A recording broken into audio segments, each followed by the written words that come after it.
digital space. Um, so it's really good to actually just be here and sit in conversation and to also talk about this beautiful book that is filled with so much tenderness and care. And so that is what I know most about Arisa is um, the tenderness and care that you move through the world in. But there's also that realness as well. And so, and that's, it's such a beautiful dance that you seem to embody. And Arisa's bio is in the chat also, so that you all can learn more about her work and where to buy the books. But for today, I wanted to talk about just like the process of the journey that it was such an incredible journey to go through. Who's your daddy, and all those questions that came up, even the title starting with a question. And so what that you pulled so many things together, like letter writing and all of the work with Christina Sharp, and it almost felt like the process of, what am I trying to say? It felt like a performance also, in terms of the way that performance comes together with all the images. And it was just such a striking way to kind of take in a story. And so I guess my question is, which probably doesn't even have anything to do with all that I said, I just wanted to say that, what was the like, there was definitely such a tender spiritual element that was kind of woven in. And so first, like, how did you take care of yourself in pursuing the questions that came up? And like, and did that include like a spiritual practice? And if you want to talk more about that. Well, this all started during, like, when I turned 33, my Jesus year. So I think right there, it already has this kind of spiritual ascension, religious element attached to it. And it started too because my mom was like, during my birthday, she wanted, she asked me, do you want, to write your father? I have an address for him in Guyana. And so it begins with a question. It starts at this sort of like, heightened moment in my life. And from there, I don't necessarily say no to the question, and I don't necessarily say yes, but I get the information. And from there, I just go on this process of trying to answer the question of, who am I? Who is father? What do I share with my father? Who am I as a daughter? What do I get to sort of pick and choose in terms of which narratives I get to forward about myself? I think in many ways, kind of, growing up with my mother, I grow up with her stories, with her dreams, her expectations, and there's a sort of schema just sort of laid out there. But then when it came to thinking about father, it felt like a way to re-envision, to take what I learned from my mother and begin to expand on it and think about what can get re-envisioned. And so it kind of felt like this sort of like heroic biblical moment where it's like, what is my story? What am I going to allow it to be? And how am I going to transform it by asking these really deep, sort of vulnerable questions that's going to tenderize me and everyone around me. And each question is releasing a kind of quest. It's releasing a new form of energy, some new happening occurs out of it. So it just keeps on going, keeps on moving. And it all starts with this kind of like mother force, And so during that time, I think first I started with an epistolary collection. So it was this sort of like, Dear Gerald, Dear Daddy. I was really trying to figure out how to address him. And so there was even just a poem where I was figuring out how to address the Father. And then it would take on these biblical references and just all of this play, and even playing, with slang and English Creole. And so I really started to think about what I can do with language. Like, so now that I'm moving away from sort of like my origin mother stories and moving towards father stories, I begin to recognize that I can play with English Creole, or I can play with my understanding of that and sort of the energy of what Creole is, the meshing and the making of these new sounds. And these new sounds coming out of a kind of tension, a kind of way of trying to anchor yourself into a new space. And in that new space, there are these sounds that you have to orchestrate as well. So just really thinking about the power and energy of even Creole. And so having to write my father, what do I get to Creolize? What new energies do I get to pull in and push away to kind of like, I don't know, just create some other sound score. And with that new sound score, I get to map out a whole other feeling about myself. And so it's interesting that you said it was a performance, because it felt like that in some ways, this sense of how to present, how to present myself as a queer Black woman, how to present myself as an artist to him, and how to do it as authentically as possible without it sort of feeling, like some refined presentation of myself, something stripped away. But how can I present myself where I'm not holding back, which was kind of exciting too, because it's like, what do I have to lose in this situation? He's already abandoned me. You know what I mean? Like, what do I fear? So not only am I confronting this like absence that, is decade long and deep absence, but I get to kind of stand up to it with all my best selves, like the accumulation of who I am and what I may even choose to discard, like it all gets to come together and become this like powerful ball of, yes, this is me.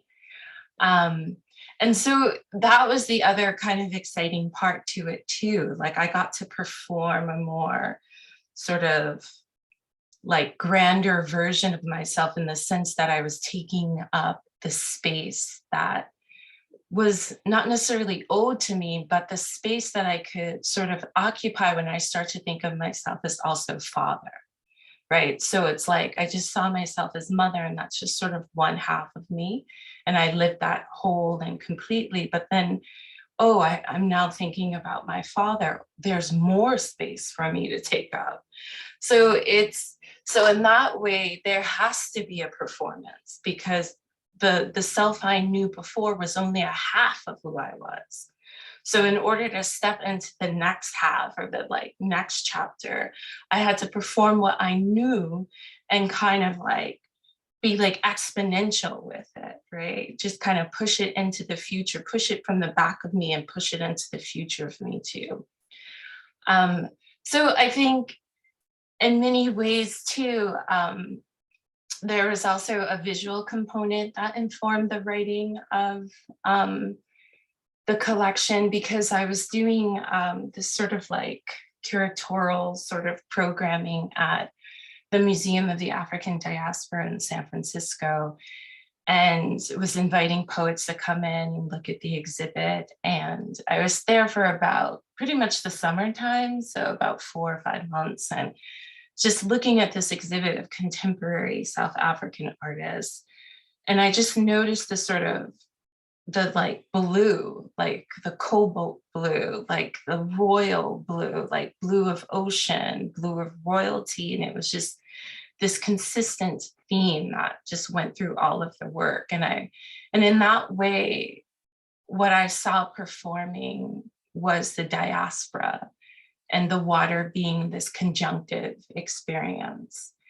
And so for me, that's how I began to sort of think about the book as this diasporic experience. How can I use water as a conjunction? How can I use it in this sort of zodiac way, being a Pisces, and I'm a water sign. So right there, I can begin to reimagine myself in this supernatural way. So not only am I this element, I'm also then guided by the stars, right? So just start to see all of these ways in which different things connect, but connect and perform in this sort of like global universal way that I think gets chopped up in our thinking about things, you know? So I think the whole writing of the book became this cosmological experience. Wow. That's such a beautiful way that you put all that. And it and yeah, like because performance, like I think it's like lately has been getting this like connected to performative, and as if that's not genuine, or people are just doing things for show. Um but really the heart of like performance, particularly when we think about presenting, you know, can plays and theater, and just like in all the ways that, you know, there is performance, there is like a truthfulness, right? Like it's Yeah. about getting to the heart of it, which is what poetry is, right? Just kind of getting to the truth of it all. And I just Mhm. thought that that is, I could see all the connections between the themes, and um the way the poem kind of flowed throughout, but it Uh-huh. also felt like the first half was very different than the second half, because it was like the end, you ended with the question, Mhm. you know, and so we get to go with you on, we get to go in the story with on that journey as well. And I don't know, wow. Wow, that was just like, it was just so so beautiful. And you see the transformation too within the story, and all the language that gets um, weaved together. So thank you for, like, this is such a gift to have in the world. Thank you. Uh, and then did I, like, we talk, you know, a lot gets talked about like self-care, and but the other component of self-care is like community care. And it Mhm. seemed like in the writing of this, there was so many other components that kind of came together for you to tell this story. Um, do you want to talk about that a little bit? Like Yeah, how you had community kind of help definitely. take care of Because you? I think when when folks would ask, like, oh, what are you working on? And I'm like, oh, about my father and abandonment and estrangement. And a lot of people would go, oh, I have a similar situation. So it started to feel communal, even though it was Mhm, even though I'm working on this thing and I think it's just me and my story, even though I know it's not, mhm, but I'm having to untease it in a particular way that feels, unique to mhm, me and what I'm needing to find out about myself. So, after a while, it's like it would be interesting to just expand this and see what could come out of it. And and so I was able to get a grant that helped me do that. So I did a series of like community workshops in the San Francisco Bay Area where I invited people to write letters to their estranged, dead, absent fathers, as well as patriarchal figures. And then this was also the season of like, the Trump mhm, election and all of the sorts. So folks had a lot to say to the invisible governance of the patriarch. So in that way, it was interesting timing because this personal moment was resonating with this cultural moment and it just felt in sync. So that happened. And I think because of that, I didn't feel alone in my story. And then I also had like material to work with. So um, that was helpful. And then I started to read all of like cultural studies stuff. And I came upon Christina Sharp on Blackness and Being, and In the Wake is the book. And so just all of this material, just sort of thinking about um, how when you're trying to figure out who your father is and who you are in all of this absence, it's like the voices of scholars, the voices of like the community poets and thinkers around me started to be guides in all of this, you know, as a way to say you're not alone, but also as a way to think about how to make an individual story into a collective one. So just creatively, that was interesting for me to think my eye isn't this personal navel gazing eye, but it's a narrative eye that moves in a 360 kind of way. And so that was a kind of fun sensation to operate in as I was creating. Um, and then with the same grant, I was able to go to Guyana, meet my father, spend a few weeks there. And then at the time I like created this self-publication of all of the epistolary poems. And so I gave him that collection. So it's like this different sort of tiered journey. And so once I left Guyana, I had journals. I had one journal. I just kept a lot of newspaper clippings and, you know, just all of that fun stuff. And so I thought I was done, but my undergraduate professor told me I wasn't. And so I wound up creating this whole other new thing that I didn't know was going to happen. But because of this sort of bumping up and encountering different things and allowing the collective to be a part of the creative process, it evolved into Who's Your Daddy? So in that way, that was pretty fun. It felt like poetry theater in a way. And the sense of just sort of wrangling these different voices and then trying to find a collective I that was still uniquely my own. Mm-hmm. Wow. The letter writing,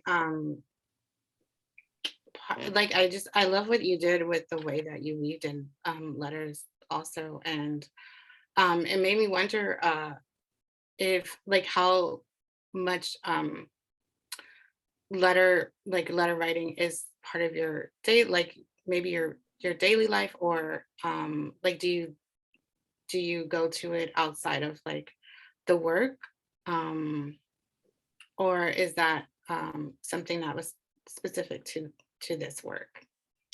I mean, it just, yeah, it felt like something very specific to this work, right? It, you know, it started with, do you want to write your father, right? So it's already the question set up the form. Mm-hmm.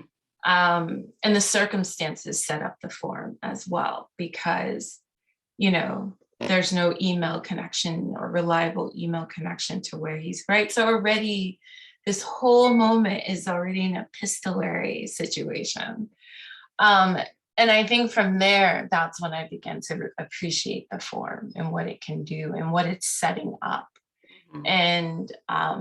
And what it's set up for me more intentionally is an audience. Before, when I was writing, there's always this like, yeah, there's an audience, like queer Black people, Black women, like, you know, it's just this big blob. But like, you know, with letter writing, it's very clear. You have a clear sense of where it's going and to whom it's going. And because of that, you make intentional choices about voice, what rhetorical strategies you're going to make, how you can use your, you know, your syntax in a certain way that gets communicated, because you two have a way with each other, right? Right. So I don't know. So I think from there, I was able to kind of really appreciate the form. And yeah, and so I think from there, just I even started to just use it a lot more in my teaching. And I just find it's accessible. It's something about the letter form immediately puts you in your voice. It's Right. like, this is me talking to you. And because of that, there's a kind of deeper settling in to the contours of what you're about to say. Right. Yeah, there's like a directness, Mhm. right, in the Yeah. letter.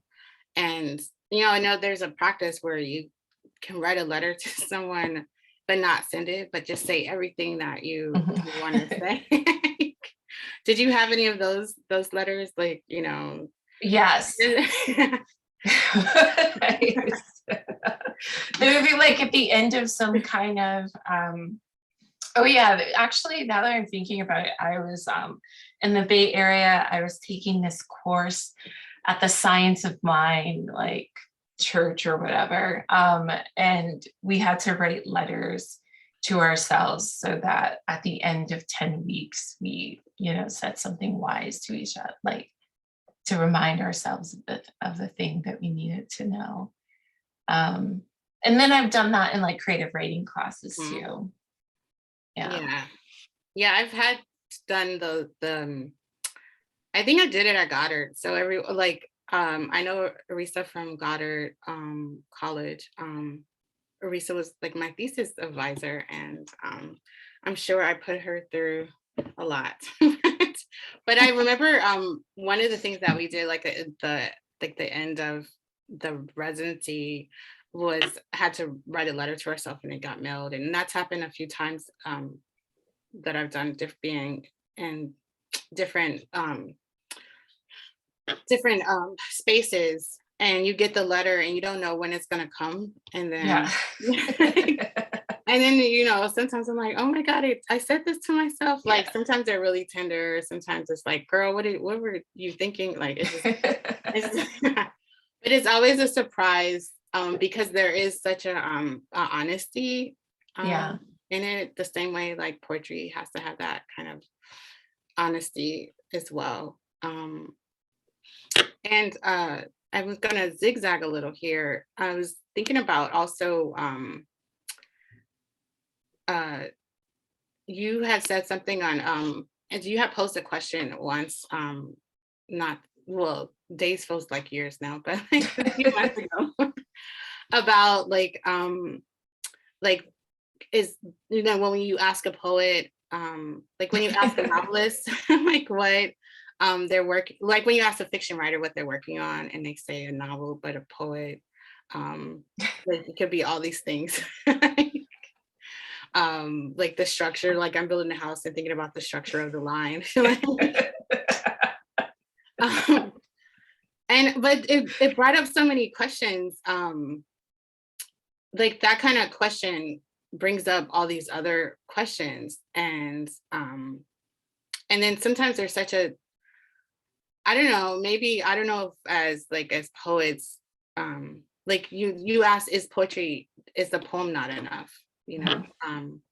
And thinking about that in terms of like capitalism and like productivity and like the need to feel like we have to like always produce some like a brand, right, in terms of the poem. I remember and so somebody was like, I feel called out, and you said, I feel like I'm calling myself out. And I felt called out a little too, because I think about I had wrote this poem about my grandmother and like sweet potato pie and like, you know, and so the poem was fine just as is, and it was just enough to be a poem, right? But I also thought about, well, I can make pie plates that have poems in it, or like, so I was thinking about starting a whole poem in a pie business and like selling pies with like either a poem will come out of the pie or somehow I figure out how the poem was in the pie. Exactly. But then it's like, but I mean, is that wrong? Like I'm trying not to judge that, but it's just like I don't think it's it was such an interesting question, because I was noticing it myself, like you know, my fiction friend would be like, oh, I'm working on a novel, blah blah blah, and talk about her characters, and she'll be like, Arisa, so what are you working on? Oh, I'm beginning to do this and that, you know, it's all connected to poetry in these interesting ways. And so I've, you know, and I also feel like I'm coming out of a tradition of poets having done that as well, you know, poets who've written librettos, poets who have written memoirs, have done choreo, right? It's like it extends beyond. And so I wonder if that's just like the nature of being a poet. And then also I wonder too, you know, with capitalism, this whole system of productivity that we're in, that does it then push us to not be attentive to just the poem as well? Right. Like it can work in both ways, you know, because we sort of set up this model of like the poet does this and the poet does that. Do we take away from the poet just sitting and writing a goddamn poem? Right. Right. Mm-hmm. And that's it. Right. And that's it. Without it even being justified in this way. And also I think it has a lot to do with like grants, which goes to capitalism and scarcity, right? So it's like everything gets tied up to, and like, how do I persuade you that what I'm attentive to will be of value that you can invest in? Because really we are all just writing poems about, you know, what we're paying attention to in our days. And but now everything becomes this like grand proposal backed up and substantiated by various claims and theories, and already it feels so like boxed and bricked that it's like, you know, the poem actually wants the fluidity, it wants to be able to move around and just like figure it out. Right. So I think it's, you know, I think it's all great and beautiful. I just, at some point, it caused me to just pause, right, and just think about, why am I not giving attention to the line? You know, why am I just, you know, like, why am I trying to make a justification, or what felt like a justification for the poem being everywhere? Right. And it's and at the same time, I'm like, poetry belongs everywhere. It's right? so true. It's so true. Yeah. And even when you see it on commercials, like in like, you know, for, you know, Toyota or like, and you see the poets, I'm really excited to see them. And then like the idea of like what's sacred, what was first was commercial. And like I was talking to Teresa, and I was, because it's also really it's also a really funny question, right? Because it does make you go to all these different places. Where my brain went was like, well, can poetry like jump the shark? Like, can it be doing the most, right? Like, like, is there rooms or spaces or places that poetry doesn't belong? And like, I can separate that. Like, my initial response would be, no, poetry belongs everywhere. But then, can poetry do the most? I don't know. Like, can it be doing too much? Like, like doing or maybe to go sit your ass down, like, I don't know. Or maybe maybe poetry is the original doer. Like maybe it's just, it's like, it's our water, it's our air. Like we don't even have to think about it. Right. And everybody else is trying to be poetic. Right. So I think that's what it is. Yeah, I'm gonna go with that too. So and then and so like poetry also can feel like its own spiritual practice, or like there's also that connection there. And another question that comes up for that I was curious about is like, what are some of the things that are nourishing you right now? Is there anything, whatever that could be? Like for me, I've been just trying to find the most random thing to go find to eat. Like that sounds so yummy. I was actually thinking, just cooking lately, really taking my time in the kitchen has been literally nourishing in a whole bunch of ways. Yeah. I'm sleeping a lot more. I'm on sabbatical this semester, so knowing that I don't have to like pay attention to other people in that way, like all that antenna is down. So I'm like learning to adjust to like not being needed. And that's been really great. Yes. So a lot of sleep. I've been sleeping a lot. Yeah. It's a requirement nowadays. Like it seems like it's easy to kind of put it off, but I've noticed that like my body is telling me, nope, you can't do that anymore, Yeah. It's Not so right true. now. Not right now. And so what's interesting also too is like you just have such a varied body of work. Um, you have like a young adult book and an anthology. Um, You're the Most Beautiful Thing That Happened, that collection. And then now there's you're part of a series of tarot cards, a new deck that just came out. Yes. Tarot in Pandemic and Revolution, or did I turn it around? Is it a Revolution and Pandemic? Tarot in Pandemic and Revolution. Yes. Do you want to talk about that a little bit and how that came to be? And also, yes, if people have questions, you can go ahead and put in the chat as well. Well, just like in a basic kind of way, this whole deck was curated by Adrian Arias. And so Adrian reached out to me via email, was like, we're putting together a tarot deck. Artists of color are painting and poets are writing poems. Would you write a poem? And I was assigned the wand of the Five of Wands with Brianna Taylor on there, if you can see it. Mm-hmm. And so I wrote my poem, but I do want to just briefly read what Adrian said about how the whole deck came to be in the introduction. So Tarot in Pandemic and Revolution arose in a dream where a fortune teller read me the cards. And these cards were images of viruses, masks covering mouths, Black Lives Matter posters, marches and protests, and more.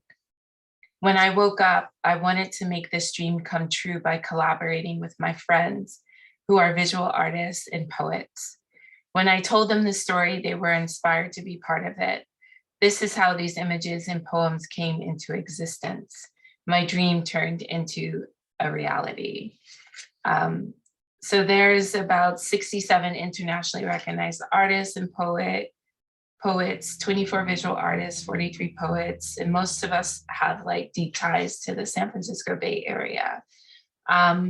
Yeah, the work, it's super exciting. You know, I love things like tarot cards and astrology, but like nothing hardcore enough to be like, oh, I study it and I memorized it, but just like a deep appreciation for it. It's just like another consciousness, another way in. So this was super excited. I was like so excited to collaborate on something like this because it made so much sense, you know? And the artwork is just exciting. I'll just show some of the cards. Like, there we go. It's just so cool, like different stuff. Wow.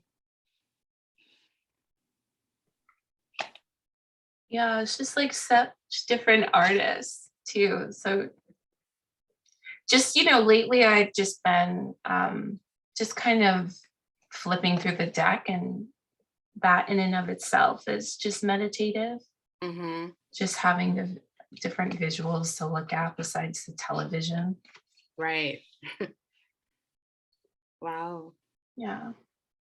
Yeah, it just the feels nice. So Yeah, and it just feels nice. And the book of poetry is like, it comes in, I'm like, it's this little size book. So you can get, it's like, it's right in the palm of your hand. So the whole aesthetic of it is just like, you know, tactile and pleasing.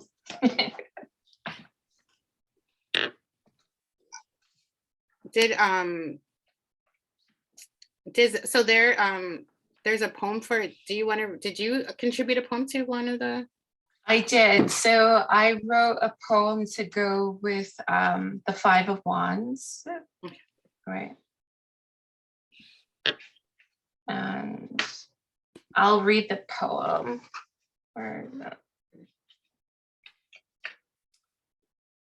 So Five of Wands. You are going to face some bullshit. Do not turn away. Be prepared to breathe. You are a seed in the dirty, in the human compost. Sweat, water, waste no time. Bite back and don't back down. Be equal parts heart-rooted and ready to evolve by the fistfuls. And so the Wand of Fives, each number 5 in the tarot indicates a change after a conflict and difficulties to move forward. The 5 of Wands is a card of fight with obstacles that are sometimes ideas or situations and sometimes other people. The fight can be personal or collective. In Danica's image, we see 5 fists raised to demand justice for the death of Breonna Taylor. This card represents the challenge of organizing and agreeing on ideas. If the conflict exists within you, it is good to face it instead of believing that it does not exist. This card sometimes indicates a struggle that is burning up your energy and resources and not going anywhere. It is a sensation like grinding gears. Is the conflict you are in productive, or would your energy be better placed elsewhere? If the V of Wands comes out, if the 5 of Wands comes out the other way around, it could mean that all conflict is over. Love, tension and conflict. Do not get carried away by anger. Intellectual speech turns you on. Spirituality. Notice what within you is at odds with your life path and work to resolve the issues to find harmony. Work can indicate petty, non-productive competition, as the original card shows a fight where no one is winning. Sometimes it is better to withdraw and take a wider perspective than to engage in drama. Finance. This is no time for risk. Element. Fire. And so Wow. This is the card again. Wow. What a message for all of us. Did anyone have, thank you for this conversation also. This is great. Thank you. Did anyone in the audience have any question? And if you want to, you can either put in the chat, or if you want to come off mute, you can ask it. Or Teresa, did you have any question? Any burning question? Speak now or forever hold your peace, Teresa. Oh, I'm here. I mean, this has been such an amazing conversation. So I've had so many questions come up. But I guess one of them is around,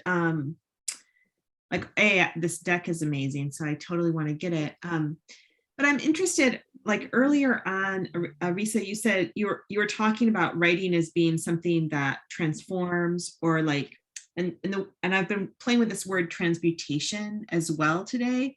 Mm-hmm. And this is kind of super broad, but like, and we were talking before we started about divinatory poetics, like what is that? Yeah. And so I'm curious just to hear you talk a little bit about like how writing does, like your relationship to writing as being something that is transformative in the body, or is transmutation of an experience, like, and that difference, like what's the difference between transmutation and transformation? I mean, I don't know. Huh. I mean, I completely like lost your question, because I've been like, I was feeling it in my body as you were talking.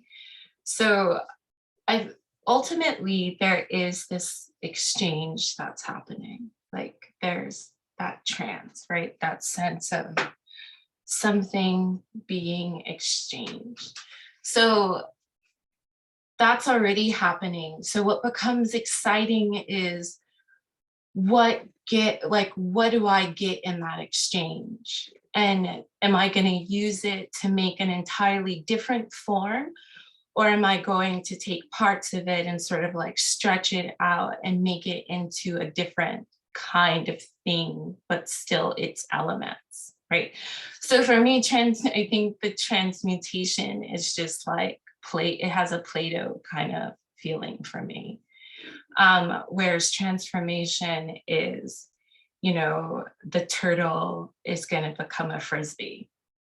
Like it's a whole other, Right. the whole other thing happens. And so I think with transmutation, I feel this sense of being pulled along in a kind of flow that already exists. And I've managed to sort of step into it at the right time and at the right breath or whatever it is. So I'm in the stream of it. And so I can get manipulated in any direction. Transformation for me feels like it requires such deeper work. And I feel like there are these tools that I need to acquire outside of myself, which feels like the calling of guides, to finding of mentors, the reading of books, you know, putting myself in, say, a forest or a cave, in order for me to find this deeper way of accessing something, so I get my own original tool from it to make the new form of a thing. Does that answer your question? That was amazing and beautiful. Yeah, I mean, as much as it was a question, but that was an amazing response. Right. So thank you so much. It looks like there's some other questions in the chat. So this one is from Sela, who says, amazing poem and thank you for this conversation. The question, what work, any genre / form, is feeling vital to you right now? Also, what are you working on now? So right now I'm going back and doing some significant revisions on a libretto that I adapted from a chapbook that I wrote like in 2011. So it's like I'm traveling back in time in my own creative head that was actually forward in time, because there was this like scene where I was imagining in the libretto of a woman who, you know, was just like, you know, killed, and her name was Tanya Taylor, and this was before like the Breonna Taylor thing. So it's just these interesting things in the libretto that are resonating now in some really kind of oracle kind of weird ways. So that's what I'm working on. And so what I'm having to do with that is, what's been interesting with that particularly this libretto and this story, is that I'm having to just like make sounds and sing and just like imagine what kind of feeling I'm trying to create through like the speaking of a poem versus the singing of a song. So that's been fun, because I kind of have to choreograph. I have to be in a choreography in order to like write it. And so the writing of the libretto feels very much like a choreographic act as well as this intellectual act. Mm.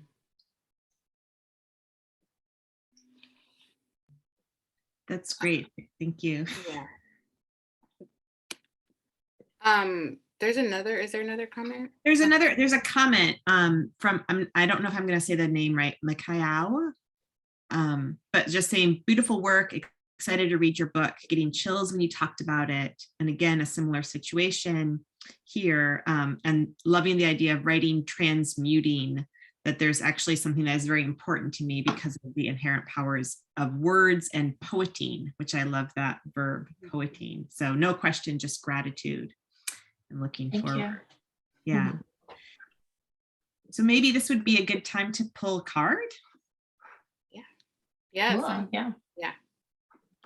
Do you also want to pull a card, Teresa, or?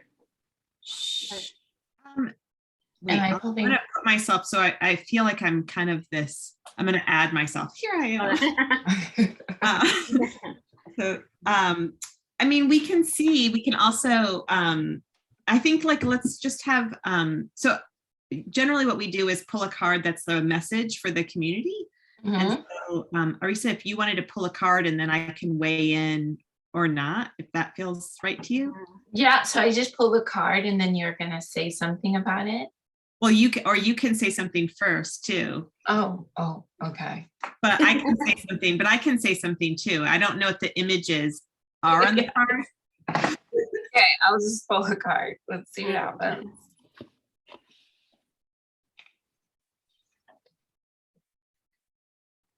Oh, wow. Oh, wait, sorry. Can you see that? It's the It's death, death. la muerte. Yeah. Wow. What an image. That's amazing. That's amazing. And it's so apropos with what we're talking about here too, right? Because it's like the ultimate transformation of form. So true. Mhm. I have to look it up in this very thick little book. Hmm.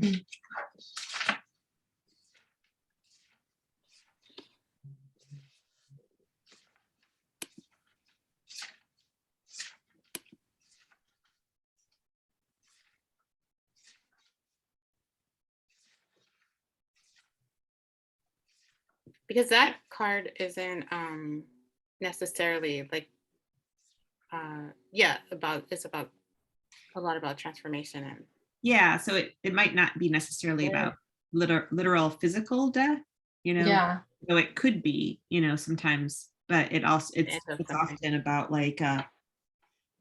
like what do you need to let die? Like what do you need to Yeah. let go of? What do you need to like the end of something, it's like the card of divorces and like like I'm quit this job kind of thing. It says death is a card that generates fear at first sight, but death is not literal. Here, it's symbolic and represents transformation and rebirth. The skeleton on horseback represents the part of the human body that survives after death, the bones. Armor means invincibility. It carries the Black Lives Matter flag as a sign of profound transformation in society. And in the sky, you can read, put this back up. In the sky, you can read the numbers 846, which was the duration that George Floyd was trapped under the boot of the policeman who murdered him, and how his death was the rebirth of the need for justice in the world. So Mm. with love, transformation of the relationship, let go of the past, spirituality, do not resist change, work, fresh ideas come from letting go and releasing to clear space for what is to come, finance, what sparks joy in your life, release anything that doesn't, element, water, season, spring. Mm. And so the artwork is by Adrian Arias, the one who dreamed up the deck. Wow. That's amazing. Is there a poem that goes with it too? Yes, there is. And the poem is by Michael Warr. Our bodies are more than a metaphor.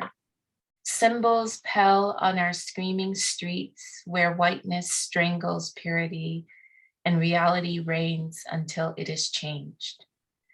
Death delivers target the darkest first, feeding on America's schism until ultimately they bury the saved and sacred too.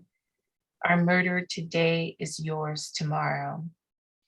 Minutes, seconds count as centuries of cruelty weighing on our collective neck through endless cycles of George Floyd's resurrected only to be buried again.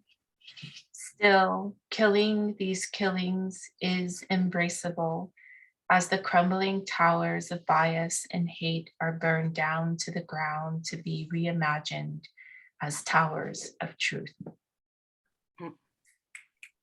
Wow. Yeah, that's amazing. Thank you. Yeah. And so it's like with that, I mean, again, I'm just so struck by the fact that that's the card that came up when we're talking about transformation, right? Yeah. Yeah. And then also like what kinds of things do like each, what do we need to let go of? What kinds of beliefs do we have to let go of? What kinds of, like for me, it's like, what kinds of internalized premises structures do I need to let go of, right? Let those like let them die, Right. kind of thing too. So True. mhm. Well, Yeah, being mindful, I guess, of the time. If there's any last thought or question, but other than that, just this has been like such a incredible conversation, and the links are in the chat for most of everything that we've talked about today. mhm. And what else was I gonna say?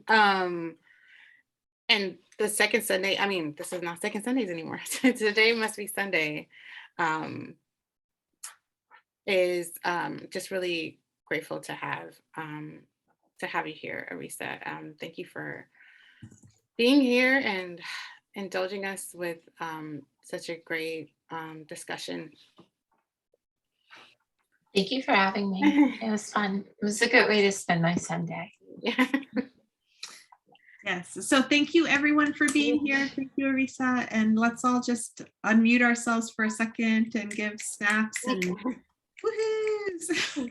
Thank you. Yay. Thank you. That was amazing. Beautiful. Thank you.